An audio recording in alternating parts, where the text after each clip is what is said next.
예, 오늘 보시면 우리말로는 조금 몇 가지가 이렇게 용어가 좀 다르지만 영어 성경으로 보면은 made 하면은 여러분들 어디서 자주 봅니까? 우리 세상 사람들도 made란 말 굉장히 많이 여기저기서 보는데 그 중에서 이제 뭐 시계 그러면 거기에 Swiss made. 그러니까 원래는 뭐 made in China, made in Korea 뭐 이래야 되는데 요즘은 줄여가지고 Swiss made 이렇게 써 있어요. 예, 저도 이거 뭐라 그래요? 이거 티솥이라 그러나요? 예, 제 생일 선물로 사랑하는 아내가 사줘가지고 Swiss made. 예, 하여간 이 made란 단어가 아주 뭐 여러 가지 형태로 쓰이는데요. 예수 그리스도에 관해서는 여기에 9번이지만 뭐 약간 중요한 거 9번. 우리가 꼭 기억해야 될 거 9번. 그 뭐냐? 여기서 made는 만들어지셨다. 그러면 조금 우리말로 직역이죠. 그래서 우리가 되셨다, 조성되셨다, 또 되셨다, became이라는 뉘앙스로 쓰이는데요. 예수님은 여기 나와 있는 9가지가 되실 필요가 전혀 없습니다. 자족하시고 항상 만족하시고 삼위일체 하나님께서 영원토록 서로 사랑하시고 천지 창조 안 하셔도 아무 문제 없어요. 하나님께는. 그리고 죄인들을 위해서 이렇게 되셔야 될 이유가 전혀 없어요. 오직 여러분과 저 때문에 우리를 위해서 스스로 자원해서 이렇게 되신 거예요. 근데 이 마음을 우리가 얼마나 헤아리는가 한번 좀 스스로 생각해 보십시오. 이렇게까지 되셨을까? 이렇게까지 나에게 관심이 많으실까? 시편 기자가 시편 8편에 뭐라고 했습니까? 주께서는 어찌 이 미물 같은 이 인간들에게 그토록 유념하십니까? mindful. 왜 이 보잘것없는 자들에게 이렇게 관심이 많으십니까? 너무 경이롭습니다. 이런 고백을 그 시편 8편에서 하고 있는 것을 우리가 보게 되죠. 자, 그래서 너무 개수가 많기 때문에 이렇게 너무 길게 하면 아예 안 끝나니까 짧게지만 한번 훑어보도록 하겠습니다. 자, 예수님은 죄인들을 위해 기꺼이 자발적으로 억지로 아니고 하나님이 시켜서 아니고 하나님이 원한다고 하는 것을 아시고 하나님께 기꺼이 순종하셔서 되셨죠. 그렇죠? 아버지라고 해서 아들을 강제하실 수는 없잖아요. 근데 아버지의 마음을 헤아리시고 기꺼이. 그래서 아버지가 너무 기뻐서 하늘에서 예수님께서 침례를 받으실 때 공생애를 시작할 때 하늘에서 외치셨잖아요. 보라, 그렇죠? 이는 나의 사랑하는 아들이라. 내가 그를 매우 기뻐한다. 또 17장에도 다시 한번 예수님께서 변화산에 올라가셔서 부활의 모습을 미리 제자들에게 보여줄 때에도 보라, 이는 내 사랑하는 아들이라. 그렇게 외치시고 거기에 한마디 덧붙이셨죠. 그래서 뭐냐? 너희는 그의 말을 들어라. 이게 이 말씀에만 주목하면 정말 우리 이 땅에 있는 모든 인간이 행복할 수가 있죠. 그렇죠? 내 아들의 말을 들어라. 내 아들은 너희를 위하여 기꺼이 목숨을 내어준 사람이고, 그렇죠? 자신의 생명을 내어줄 정도로 사랑한 그 아들을 너희가 따르라, 이 말씀이죠. 자, 그래서 이렇게 썼습니다. 삼위일체 하나님께서는 그 자체로 완전하신 분으로 그 무엇이 되실 필요가 없습니다. 자체로 만족해요. 항상 만족하신 분이에요. 영원히 행복하신 분이고 항상. 그러나 자신의 기쁨을 위해 창조된 인간이 계시록 4장 11절에 우리가 여러분과 제가 잘 아는 것처럼 우리의 존재의 목적, 창조된 목적은 그분의 기쁨을 위하여. 그렇죠? 당신의 기쁨을 위하여. 그래서 저희 교회도 책이 있잖아요. 그분의 기쁨을 위하여라는 책이 있죠. 죄로 인해 비참해지자 아드님께서는 아버지의 뜻에 순종하여 기꺼이 우리 죄인들을 위해 다음과 같이 되셨습니다.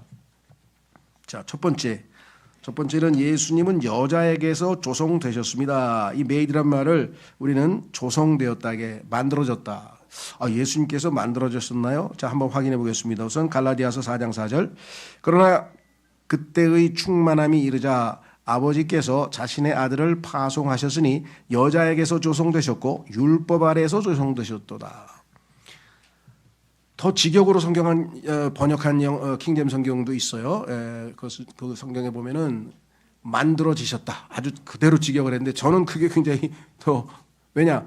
이것은 예수 그리스도의 육체에 관한 것이거든요. 몸에 관한 것이에요. 그렇죠? 그래서 예수님은 항상 먼저 존재하셨지만 육체를 입고 나타나신 것은 2000년 전에 나타나신 거잖아요. 또 조성되셨다, 만들어지셨다. 왜 예수님께서 영이신 분이신데 육체를 입으셔야 됐을까? 그것은 육체를 입은 인간이 죄를 지었기 때문에 인간이 되시지 않고서는 인간을 구속할 수가 없습니다. 인간이 죄를 졌기 때문에 인간의 죄값을 치르기 위해서는 인간으로서 죄값을 받아야 되기 때문에 그분은 인간이 되실 수밖에 없었는데 그 중에서도 여자에게서 조성되셨다. 왜 그럴까요? 만약에 모든 생명은 물론 하나님께서 창조하신 아담과 이브를 제외한 그 이후에 모든 이 땅에 존재하는 인간은 당연히 남녀의 결합에 의해서 생기는 거죠. 그렇죠? 예. 근데 남자 여자 결합도 안 했는데 처녀에게서 생성됐다. 그 얘기는 우리 그리스도인에게는 의미심장한 것이죠. 왜? 이미 아담과 이브가 죄로 인해서 죄가 그들의 육체 안에 거하고 있기 때문에 만약에 그렇죠. 사람의 정상적인 관계에서 예수님께서 이 땅에 인간으로 태어나셨으면 당연히 예수님께도 죄성이 있게 되는 것이죠. 그래서 로마서 8장 3절에서는 하나님께서 예수님을 육신으로 되셨다. 디모데전서 3장 16절에는 하나님께서 육체를 입고 나타나셨다. 그럴 때 그 육체는 얼핏 보면 그럼 우리하고 똑같냐? 똑같아요. 그런데 한 가지 달라요. 뭐라고 되어 있느냐? 육신과 같은 모습으로 나타나셨다. 이렇게 보완 설명이 되어 있어요. 로마서 8장 3절에. 왜? 그 안에 죄가 없기 때문에 인간과 똑같아. 육체를 입었기 때문에 피곤하기도 하고 뭐 힘들기도 하고 목마르기도 하고 모든 기능에 뭐 5개의 감각을 갖고 다 똑같은데 안에 죄는 없으셨다는 얘기예요. 무슨 말인지 아시겠어요? 죄인이 죄값을 치를 수는 없잖아요. 죄인이 자기 죄값으로 죽으면 우리를 어떻게 대신 대속하실 수가 있어요. 구속하실 수가 있어요. 그렇죠?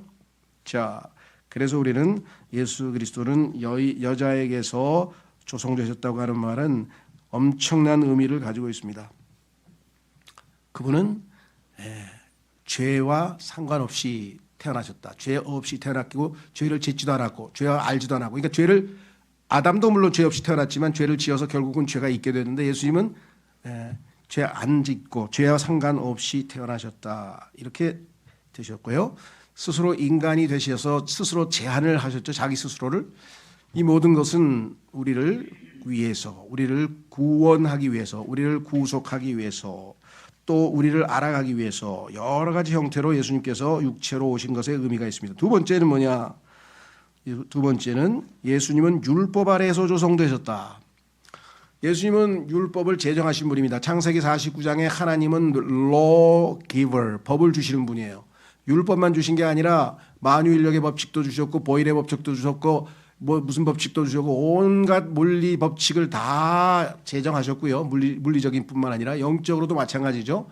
사랑의 법도 주셨고 그다음에 율법도 주셨고 다양한 형태로 하나님께서 법을 주셨는데 그 법을 주신 분이 그 법을 굳이 지켜야 되실 이유가 뭐가 있겠어요? 그 법 아래 놓여야 될 이유가 전혀 없죠. 그런데 스스로 자기 자신을 제한하셔서 그 율법 아래에서 조성이 되셨어요. 그래서 그분도 율법을 지켜야 될 의무를 스스로 지키게 된 것이겠죠. 자, 그래서 율법 아래에 있는 사람들을 하나님께서 이제 어디 있습니까? 2절 갈라디아서 우리가 금방 봤죠. 율법 아래에서 조성되셨도다. 그래서 율법 아래에서라는 표현을 지금 우리가 갈라디아서 4장 4절에서 확인을 했습니다. 자, 그래서 예수 그리스도께서는요. 율법을 만약에 33년 반 동안의 삶 속에서 단 한 개라도 어기면 야고보서 성경 기록에 나와 있는 것처럼 예수님은 죄인이 됩니다. 그러면 예수님은 우리를 위한 속죄 헌물의 자격을 상실하는 거예요. 단 하나도 죄가 없이 100% 죄 없이 하나님 앞에 완전하게 의롭다고 인정받는 사람만이 하나님 제가 저 죄 있는 죄들을 지은 자들을 위해서 내가 대신해서 죽겠습니다. 저를 속죄 헌물로 받아주십시오. 할 때 하나님께서는 억셉트할 수 있는. 자, 그래서 디모데전서 3장 16절에 여긴 찾지 않겠습니다. 예수님께서 이 땅에서 사실 때 성령님 안에서 의롭다고 인정받았다. 정당함을 입증받았다.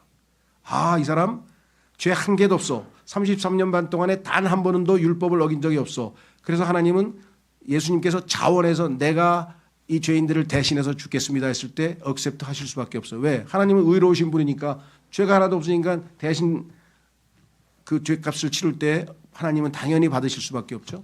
네. 왜? 창세기 3장에서 하나님께서 죄 없는 양을 잡아서 어린 양을 잡아서 아담과 이브의 죄를 그에게 전가시키고 그 양을 죽여서 가죽옷을 만들어서 입혀주시고 그것이 하나님께서 억셉트할 수 있는 유일한 방식이라고 하는 것을 이미 온 천하에 선포를 하셨잖아요.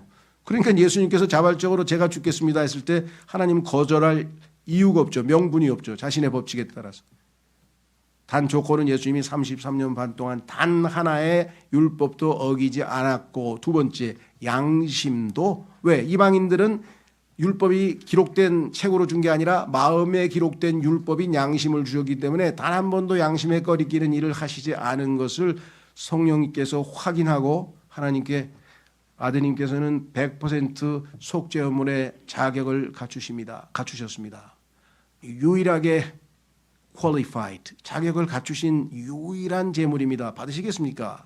아버지가 기꺼이 받으셨죠. 그래서 십자가에서 예수 그리스도가 아버지에 의해서 죽임을 당하시고 속죄헌물로 하나님은 그를 accept 하셨다. 그거를 기뻐하셨다. 우리 생각할 때는 하나님이 세디스트인가? 왜 사람을 괴롭게 하고 그걸 기뻐하실까? 이유가 뭐예요? 그 죽음으로 인해서 수없이 많은 죄인들이 구원받고 아드님처럼 자신을 기쁘게 할 수 있는 존재로 탈바꿈 한다고 하는 사실에 하나님께서 너무너무 기뻐하신 것이죠. 앞을 내다보시고. 자, 그래서 율법 아래서 조성되셨다. Made under the law 그랬습니다. 자, 그 다음에 세 번째, 예수님은 다윗의 씨에서 조성되셨습니다. 자, 다윗의 씨나 여자에게나 이거 다 인간에 대한 얘기 아닌가? 그렇습니다. 1차적으로는 맞습니다. 자, 성경에 보니까 로마서 1장 3절에 이 복음은 그분의 아들이신 예수 그리스도 우리 주와 관련된 것이라 그분께서는 육체를 따라 다윗의 씨에서 조성되셨고, 그러니까 다윗의 씨에서 조성됐다는 얘기는 예수님의 육체에 관한 얘기고, 그렇죠? 그 다음에 예수 그리스도의 영에 대해서는 거룩의 영으로는 하나님의 아들로 인정받았다, 밝히 드러났다 이렇게 써 있는데, 그렇다면은 다윗의 씨라고 하는 것은 예수 그리스도께서 여자로부터 조성됐다는 것과 무슨 뉘앙스가 뭔 차이가 있냐? 두 가지죠. 두 가지 중에서 하나는 예수님도 육체를 입으셨다고 하는 것은 공통점인데, 그렇죠? 아까 여자에게서라고 하는 말은 예수님 안에 죄 지은 남자의 씨가 없이 예수님이 당선됐기 때문에 죄 없이에 초점이 맞춰져 있고, 이번에는 다윗은 하나님께서 두 번에 걸쳐서 영원히 이스라엘의 왕으로, 영원히 이 땅의 모든 통치를 하실 왕으로 선정하셨다 그랬어요. 다윗의 후예를. 그러니까 예수님은 온 땅의 왕으로서 하나님께서 임명하신 분이시다라고 하는 것을 우리에게 보여주시는 거죠. 나중에 그분은 자신이 생명을 바쳐서 구속한 모든 사람들로부터 어떻게 돼요? 경배를 받고 왕으로 존경을 받고 그들을 다스리고 인도하실 분이시잖아요. 그래서 예수님은 다윗의 씨에서 조성되셨다. 놀랍습니다. 성경에는 다윗의 씨에서, 육체로는 다윗의 씨에서 조성됐지만 거룩한 영으로는 하나님, 부활을 통해서 하나님의 아들로 밝혀졌다. 조성될 필요가 없어요. 왜? 하나님의 아들은 영원 전부터 계신 분인데 왜 조성이 되겠어요? 없던 게 있어야 조성이 되는 건데. 그분은 그냥 하나님의 아들이신데 사람들이 잘 모르는데 부활하신 것을 보고, 아, 이분이 단순히 인간일 뿐만 아니라 하나님의 아들이셨구나라고 하는 사실이 온 천하에 밝혀지셨다. Declared to be the Son of God. 만천하, 아, 이 사람 얼마 전에 갈릴리에서 걸어 다니던 그 목사 아니야? 근데 저 사람이 하나님이셔? 깜짝 놀라요. 왜? 죽으신 분이 일어나셔서 사람들에게 40일 동안 나타나셔서 다 보이셨잖아요. 그럼 부활하신 예수님을 보고 어떻게 하겠어요? 온 우주에, 온 인류 역사에서 죽음을 정복하고 이기신 분이 누가 있습니까? 그렇죠? 그래서 부활하신 예수님을 보는 순간에, 아, 이분이 왕이시구나, 이분이 심판자이시구나. 그래서 계시록에 보면은, 요한복음에 보면은 하나님께서 자신의 아들을, 사도행전에서도 그렇고 마지막 최후의 심판할 때 재판관으로 삼으신 이유는 그가 부활했기 때문에, 그가 죄를 이겼기 때문에, 그가 사망을 이겼기 때문에 자격을 갖췄다라고 성경은 말씀하고 있다는 것이죠. 자, 네 번째, 예수님은 천사들보다 조금 낫게 되셨습니다. 기록하기를 히브리서 2장 9절 10절에 그러나 우리가 예수님을 보나니 그분께서는 죽음의 순환을 당하시려고 천사들보다 조금 낫게 되셨고 영광과 존귀로 왕관을 받으셨으니, 낮아졌는데 하나님은 낮아진 사람은 항상 높이시죠. 그래서 왕관을 받으셨으니 하나님의 은혜로 그분께서 각 사람 모두를 위하여 죽음을 맛보려 하심이라. 우리 때문에 천사보다 한 단계 낮은 인간도 7절 8절에 보면은 하나님께서 천사보다 한 단계 낮은 존재로 창조했는데 예수님은 온 천사들을 부리는 사령관이에요. 그래서 십자가에서 죽으실 때도 천사들을 군대를, 자신의 군대인 천사들을 불러가지고 거기 있는 사람들 싹 다 멸망시킬 수 있지만 12군단이나 천사들을 부를 수 있지만 안 부르시겠다고 얘기했죠. 지금은 내가 죽겠다고 말씀하셨잖아요. 그렇죠. 그럼 천사들, 창조와 천사들이 섬김을 받아야 될 분이 천사보다 더 낮은 존재로 이 땅에서 태어나셨다?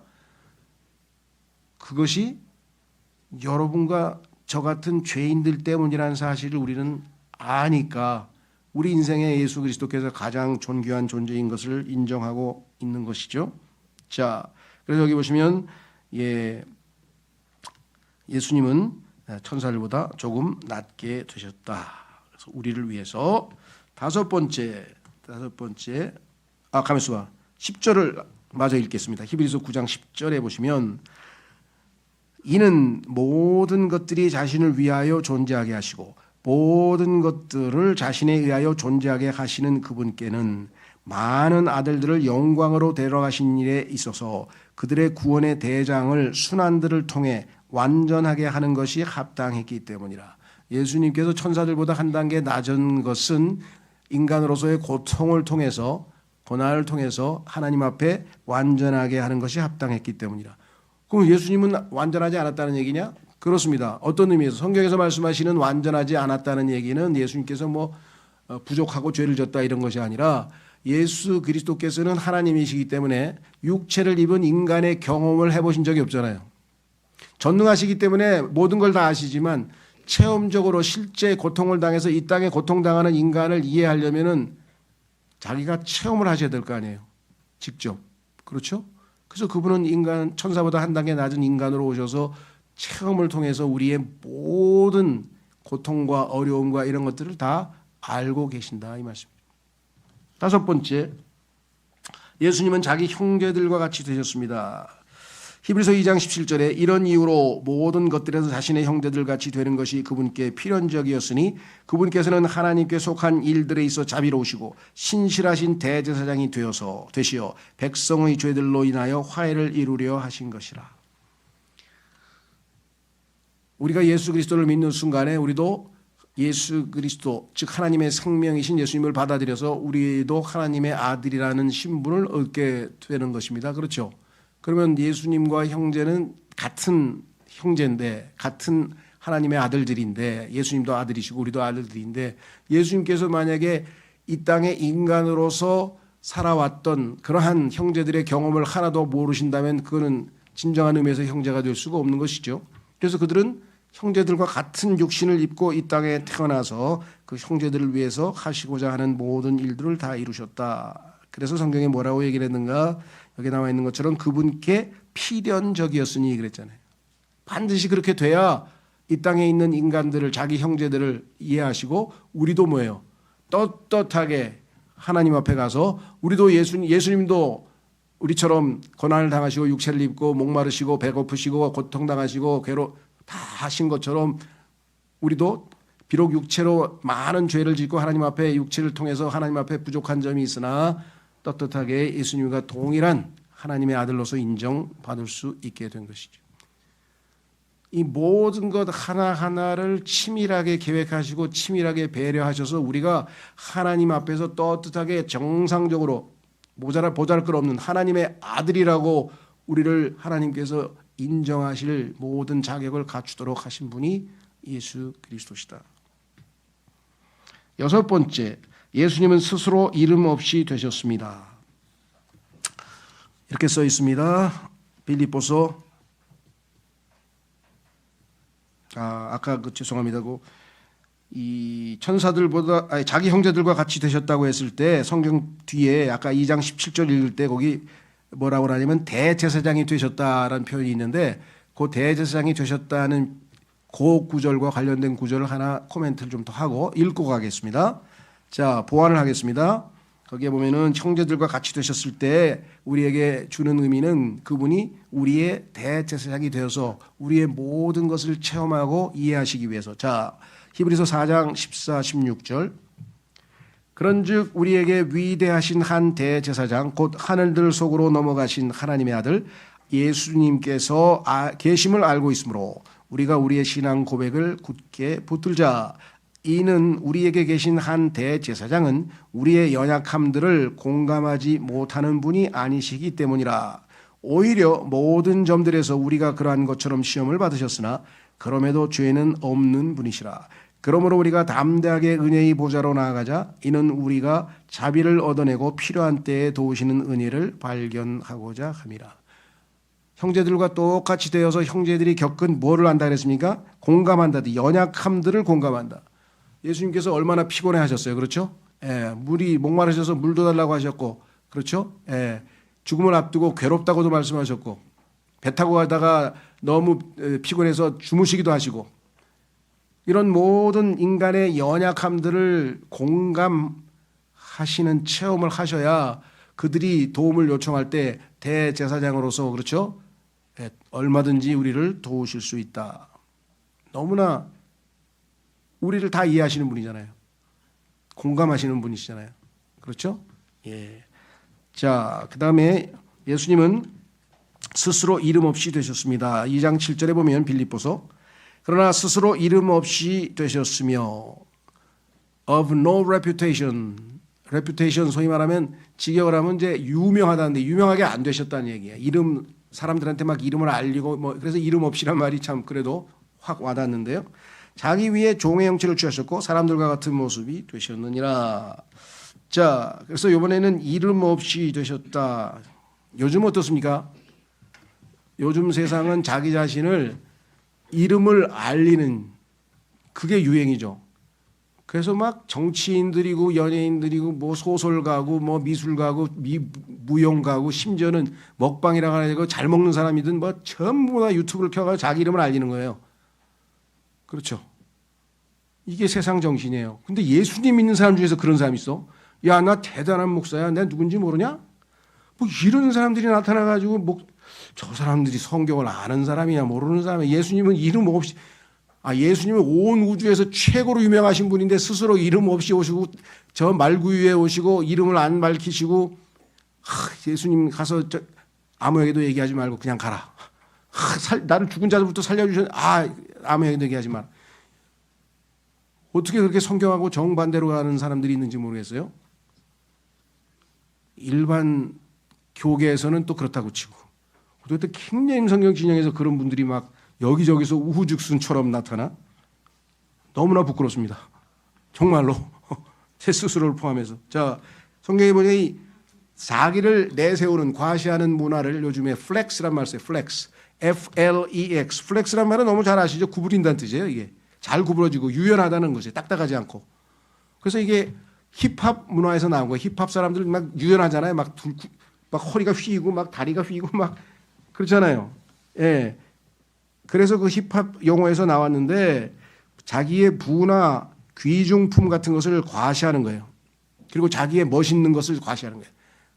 요즘 남자들도 다 화장하고 뭐를 하고 막 그냥 얼짱 그거 과시하죠. 그 다음에 막 이도박근 막 그냥 근육이 여기 막 부두두두두 해가지고 이게 과시 문화. 얼마나 예수님의 영적인 스피릿과 다릅니까? 예수님은 뭐예요? 스스로를 갖다가 무명하게 나 알려지지 않도록 하려고 하시는데 참 안타깝습니다. 우리의 본이 되셨죠? 그래서 정말 예수님은 스스로를 이름 없게 되셨다. 7번째, 예수님은 우리를 위해 죄가 되셨다. 이거는 정말 결정적인 것이죠. 하나님께서 가장 싫어하시는 게 죄입니다. 죄 삭은 사망이고. 그런데 예수님께서 우리를 위해서 죄가 되실 수밖에 없어요. 왜?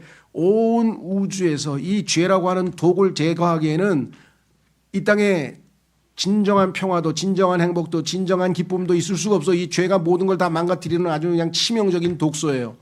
이 죄를 제거해야 되기 때문에 하나님께서는 이 땅에 존재하는 모든 인간들의 죄를 다 예수 그리스도의 위에 얹어서 그 죄를 지고 가셨잖아요. 그렇죠? 그 베드로전서에 보면 모든 이 땅의 죄들을 다 예수 그리스도 위에 얹고 예수님이 죄인이 아니라 죄 자체가 되셨어요. 죄가 되셨어요. 그리고 목적이 뭐냐? 우리를 하나님께 의가 되게 하기 위해서 하나님의 의이신 예수님이 그 의를 우리에게 주시고 우리의 죄는 다 가지고 가셔서 하나님께 죄가 되셨다. 이 의미를 우리가 조금이라도 안다면 정말 감사하지 않을 수가 없겠죠. 우리를 위해서 죄가 되신 분, 기꺼이 죄가 되신 예수 그리스도. 그래서 하나님께서 저 버리셨잖아요. 그죠? 어찌하여 나를 버리십니까? 버리신 이유는 잘 알죠. 죄가 됐으니까 버려야죠. 죄를 심판해. 로마서 8장 3절에 육신의 죄를 정죄하셨느니라. 예수 그리스도의 육체에 있는 모든 그 죄들을 하나님께서 심판하셔서 이제 뭐예요? 죄에 대한 심판은 끝났습니다. 그 덕분에 우리가 죄로부터 자유함을 얻게 된 것이고 구속함을 얻게 된 것이죠. 자, 8번째, 그뿐이 아니에요. 예수님은 우리를 위해 저주가 되셨어요. 창세기 3장에서 하나님께서 아담으로 인하여 온 땅에 저주를 내려서, 그렇죠? 이제 땀 흘리지 않고는, 예전에는 저절로 막 열매도 맺고 모든 게 정말 풍요로웠는데 이제는 땀 흘려서 농사 지어야 겨우 이 곡식을 자라게 하시고 이렇게 해서 저주가 온 땅에 가득 차 있다. 그 저주의 상징적인 물질이 독성 물질입니다. 하나님 겉보기에는 다 아름답잖아요. 그렇죠? 여러분 잘 아신 것처럼 버섯도요. 독버섯일수록 아름답다 그러죠? 이 땅에 겉보기에는 정말 아름다운 자연들인데 그 안에 독성 물질이 들어있는 것이 엄청 많아요. 감자에도 뭔 독성이 들어있고 어디에도 뭔 독성이 들어있고 그렇죠? 제가 정말 어떤 분이 이 탱자 효소를 보내주셔서 정말 기침이 지금 거의 잘 안 하죠. 너무너무 기침이 특효해서 너무너무 저한테는 감사해요. 그 탱자 효소의 독이 얼마나 센지 3년 이상 묵혀야지 그때부터 먹는데요. 왜냐하면 이게 독성이 너무 세가지고. 자, 그런데 그 모든 것이 다 저주를 알리는 거죠. 그래서 독성 물질만 아니라 플러스 알파 중독 물질인 게 있어요. 뭘 먹으면 그거 안 먹으면 안 돼. 이제 의존성을 키워서 인간을 물질의 노예로 만드는 것은 소위 말하는 마약과 같은 일종의 독성 물질이 단순한 독성 물질이 아니라 중독 물질이 있잖아요. 그렇죠? 독성 물질, 중독 물질 이게 다 뭐예요? 하나님께서 이 땅을 저주하셨다는 증거죠. 이 모든 것들이 완전히 해제되기 위해서는 그 저주의 원인이 죄이기 때문에 죄이신 예수님께서 죽으셨잖아요. 그 덕분에 예수님이 저주가 되시는 바람에 우리에게서 저주가 사라진 것이죠.